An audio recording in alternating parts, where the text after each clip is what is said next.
मुख्यमंत्री देवेंद्र फडणवीस आज दिल्ली दौऱ्यावर आहे। राज्यातील पूरस्थितीबाबत केंद्रीय पातळीवर चर्चा करण्याची शक्यता आहे। भाजपचे वरिष्ठ नेते आणि केंद्रीय कृषी मंत्र्यांचीही फडणवीस भेट घेणार असल्याची माहिती आहे।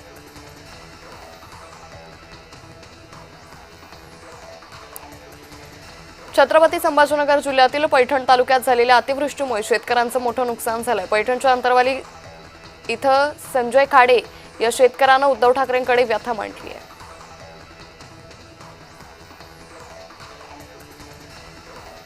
मराठवाड्यात झालेल्या नुकसानीसंदर्भात मंत्री उदय सामंतांनी आढावा बैठक घेतली। एमआयडीसीतील पाणी गावांमध्ये जाऊन जी गावं बाधित झाली आहे त्यातील काही रस्त्यांना मंजुरी देण्याचा निर्णय घेण्यात आल्याचं सामंतांनी म्हटलंय।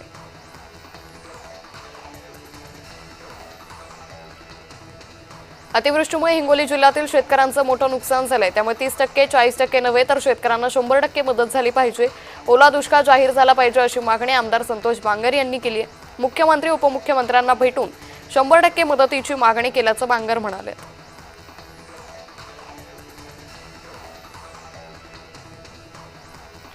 येणाऱ्या हिवाळी अधिवेशनामध्ये सरकारकडून कर्जमाफी होणार असल्याची माहिती सूत्रांनी दिली। महायुती सरकारनं बँकांकडून शेतकऱ्यांची थकबाकीची माहिती मागवली असल्याचंही सूत्र म्हणाले। थकबाकी न भरल्यानं 24,73,566 शेतकऱ्यांसाठी बँकांचे दरवाजे बंद झाले।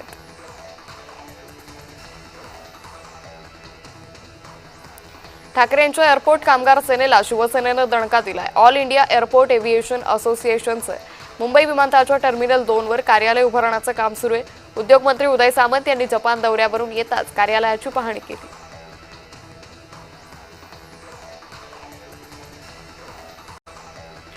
नगरसेवक पदाचे तिकीट हवं असेल तर पदवीधर निवडणुकीसाठी 1000 मतदारांची नोंदणी अनिवार्य करण्याचं टार्गेट महसूल मंत्री चंद्रशेखर बावनकुळेंनी इच्छुक उमेदवारांना दिलंय।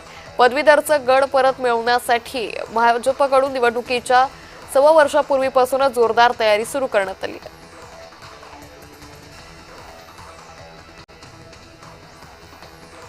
मुंबईत आय लव्ह मोहम्मदचे बॅनर लागले होते। याला नितेश राणेंनी आय लव्ह महादेवनं उत्तर दिले। नितेश राणेंनी आय लव्ह महादेवची पोस्ट केली आहे।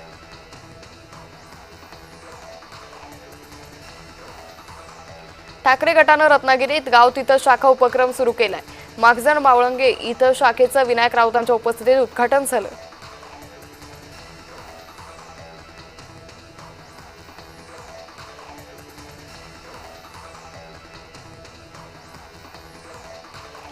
मराठवाड्यामध्ये झालेल्या मुसळधार पावसामुळे पूरस्थिती निर्माण होऊन तिथल्या शेतकऱ्यांच्या तसेच रहिवाशांचं मोठ्या प्रमाणात नुकसान झालंय।